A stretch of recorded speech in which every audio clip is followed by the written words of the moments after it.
La festa di tutti i santi, il 1° novembre, si diffuse in Europa nei secoli VIII e IX, un'unica festa per la Chiesa gloriosa dei santi, intimamente unita alla Chiesa ancora pellegrinante e sofferente dei vivi.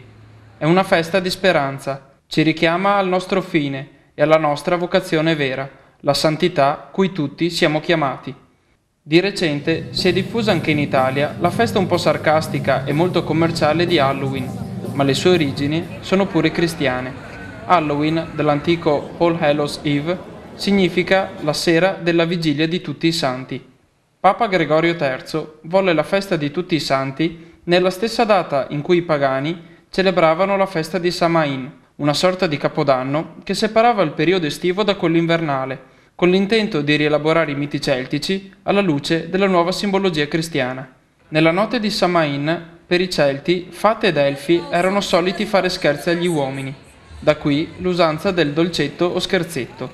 Intagliare zucche con volti minacciosi e porvi una candela accesa all'interno deriva dalla leggenda irlandese di Stingy Jack, l'ubriacone che vendette l'anima al diavolo per pagare i suoi debiti di gioco. La leggenda voleva far meditare sulla condotta di vita, ma l'uso di zucche decorative è documentato anche in molte regioni italiane. In Veneto l'istituzione della Fiera degli Ognissanti risale al Medioevo, con il mercato dei venditori ambulanti di prodotti delle più varie tipologie, l'esposizione di mezzi agricoli, la tradizionale Fiera del Bestiame.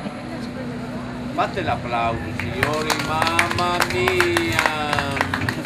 Fra settembre e novembre, in provincia di Padova, si svolgono antiche fiere franche, un tempo occasione di scambi e di commerci. Ora opportunità di entrare in contatto con la tradizione e momenti di festa collettiva.